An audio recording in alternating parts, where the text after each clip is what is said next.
is the video of our lovely midnight blue T6. Showing you what the actual bodywork looks like. There's a little bit of dust on it at the moment, so we've got some wind going on in sunny Scarborough. I'll show you on the outside. I'll show you we've got the sports line kit at the front here. It gives it that low sexy look, as I like to call it. It's really cool.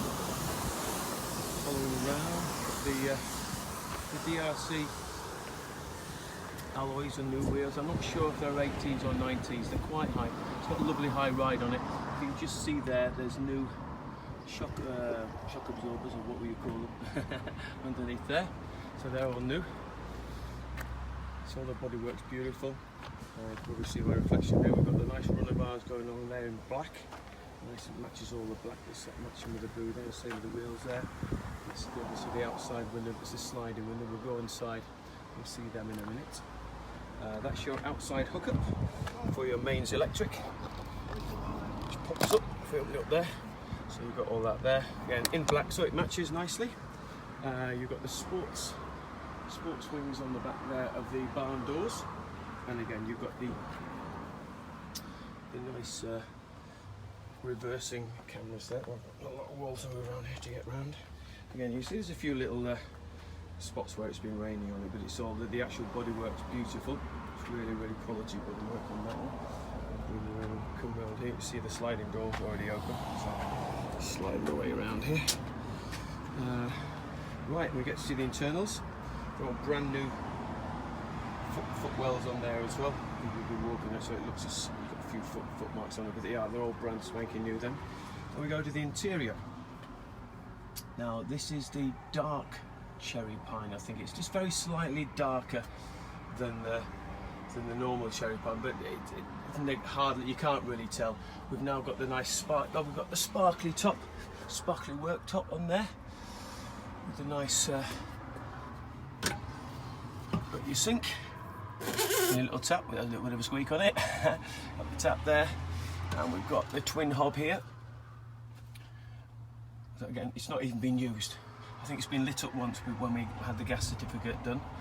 So when you put it down, you always hold there's like little rubber things to hold on there, because it is a glass top, although it will be a shatterproof top. It just stops it from banging down. So that's that. Then we've got storage here underneath, and once again, how I do with all the stuff, I cover it at the back with carpet so you don't see any horrible wires or cables or anything like that. It just looks nice and neat.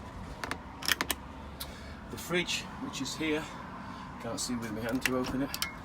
Fridge and freezer, I can take it so you get rid of the freezer if you want. Now it purely as a fridge. It's a very low consumption power, so you can have it on for basically a week, running from the leisure battery, and it won't drain it in theory.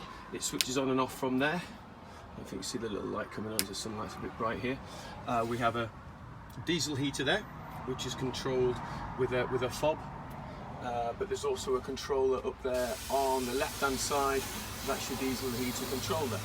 Somebody's cleaning one of the cars out there now. The leisure battery is underneath the driver's seat, which is a wasted space normally anyway, but it's still nice and neatly covered with a carpeted panel. Underneath the sink of the hob, we got to, I'll just lock that, open it. We've got storage underneath there. That's your gas locker that is properly certified, sealed. And obviously the gas bottle would go in there when you're ready to use it.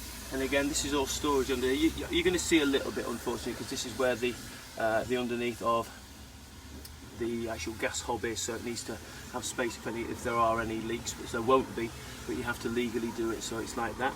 And there's like an air vent underneath there. That's your earth cable that comes to link to actually the copper cabling under there. So these just little shut. You can see I'm hiding the little push button and it shuts. This rail here is for putting your table on, which is stored at the moment at the back. You can't see at the moment. I will open it and you can see. We've got storage above. Those lights should come on. They just won't charge up. There's little LED lights in there that automatically come on when you open them. They've probably been sat there for a while. They want charging like every month, sort of thing. But yeah, it's all carpeted in there, so nothing's going to slide about and be noisy. And again, shuts with a little click. We've got a simple lighting controller there, which you can plug a 12 volt, looks like a lighter thing that you plug into there for maybe TV or whatever. There's a USB USB chargers there, and these are all various different switches for switching lights on and off in the vehicle. So there's a spare one there, so if you wanted to add something to it, you could do, and it's simple as just 4 screws taken off, and it's all just push 2 cables onto whatever you require to put on there.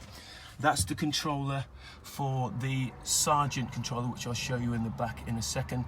Very simple controller for doing all this stuff for your lights, your main power, and telling you what battery you want to charge, the vehicle battery when it's on hookup, or the actual leisure battery. Just a couple of mains sockets there, so when you are on hookup and plugged in, if you're parked up somewhere, you can use proper mains, things like a toaster or a microwave, whatever. Again, there's another 12-volt charger there. This is the rock and roll bed. It's going to be hard to show you how it works at the moment because I can't do it one-handed, but basically you have a handle that you just pull up and it pulls out. In a matter of seconds you've now then got a flat bed to sleep on, and as you see, this has got the same, basically the same colours as the seats at the front, as close as we could match them, but it's a Harley Davidson going by.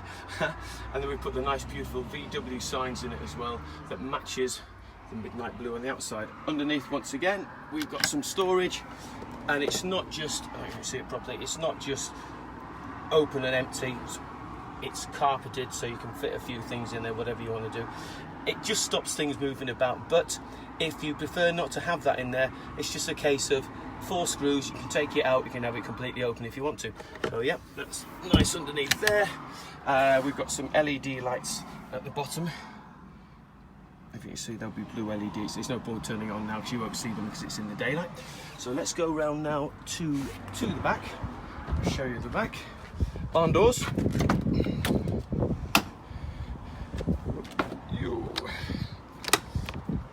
This is how it's nicely, have the tables stored on the back. They go in their own little holders, little clips, little holders.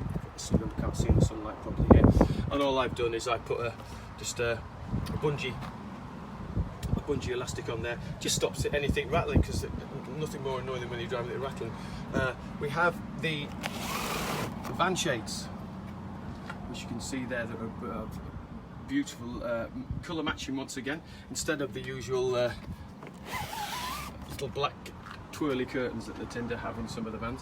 But again, that's throughout. Same on the, obviously, the left-hand door there. We've got more storage at the back. I'm trying to think of all the things to tell you. More storage at the back. This is all nicely carpeted as well. Open it up. You've got storage in there, so maybe you keep your hookup cable in there or whatever you want, some boots or whatever. Again, if you didn't want that in there, you can take that out. It's easy enough to do, but it just looks nice and neat. It just keeps it looking that little bit more special. Is that the right? Can you say more special? Okay, the back door here is where the Sergeant EC155 is situated, and it has all fuses for the main system in there, and then you've got like a standard housing fuse box there for when you're on hookup. So that's all in there. Underneath here is your water bottles. You've got the grey water bottle and the fresh water bottle. The grey water bottle just basically means they call it that. It's just where your dirty water goes. And they're both a 19-litre holder. And again, it's all nice and neat on there. Pretty straightforward. 19 litres is more than enough that you need for maybe going away on a weekend. But it's pretty straightforward to just get in there and change them when you need to do. So that's in there. Oh, there's also, I managed to get another little shelf on the top there for sneaky little things that you might want to sneak in there, yeah? And again, as you see in there, it's all nice and tidy. You're not seeing any cables. It's all carpeted, so it does look factory fitted. I like to call it that. Yeah, again, all these on the back here, that's all brand new, the panels. Just realised I need to put the little screw covers in there. Just be something we forgot before we brought it to the guys here. So I just shut the door.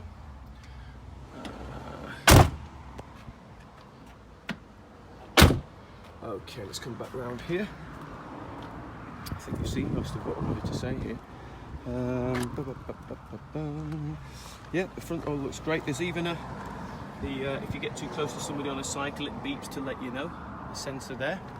Let's have a little look in the cab now. Oh, also on the doors, we've put the extra, you can see there, the extra rubbers around the doors there, which helps when you shut it. It doesn't sound like a van anymore. It gives it a nice thunk.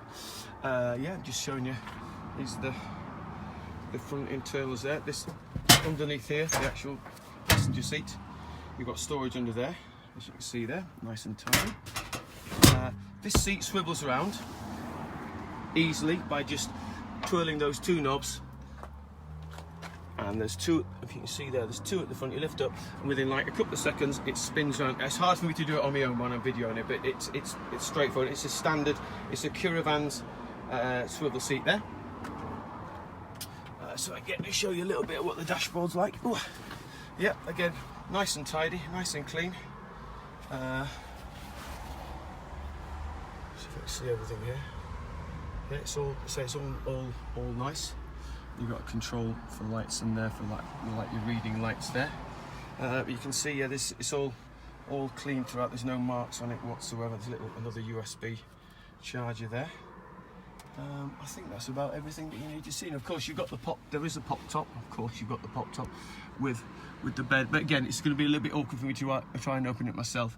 But they're all the standard thing. You just unclip the little ratchets there on that side and one on that side. I don't know if you can quite see it there. And it goes up on gas struts. And this bit here is a bed. So, but this will go up when the roof goes up. The bed goes up with it. So you can stand up when you're in the kitchen, but then if you just want it as a bed, you just then literally pull that down on its own struts, and then you have a bed. It's fun. You climb up on the seats to get into the bed. That's part of the fun. And I think, I don't know if you can hear when it shuts. Oof, nice thud on that. That's basically all I can really show you, I think. So you've got the pop top. It's a nice low profile pop top there. It's just a bit awkward to open it on my own when I'm holding it with one hand. But again, brand new. It's never been used. It's been literally driven from our workshop to the shop front here. So I hope that helps and gives you an idea what it's all like. Another shot from the front. Traffic's getting a bit busy. It's a lovely sunny afternoon in sunny Scarborough. I almost forgot. There's another cabinet here also with a little slidey uppy thingy-bob front, which has got a shelf in it, which again can be taken out if you don't want the shelf there. It's just sat there, and behind the back, which is all carpeted, that is where all the electric cables are. And again, 4 screws, you can take them out. It's all modular. If there's ever a fault, it's totally easy accessible. It's not hidden so you can't get at it. It's just a couple of screws, just take them out and it comes out. Just like to keep the whole thing nice and neat. You'll just see at the back there, which is some cable in there, but it's all covered. There's not much you can do with that. It's just one of those things. It could be covered up if you want to do, but you're just going to lose a little bit of cupboard space. But it's all 100% safe because it's all sealed at the back. Yeah, so that's the bit I nearly forgot. So it's got the little slidey bit there and there. So that's the bit just to finish it off.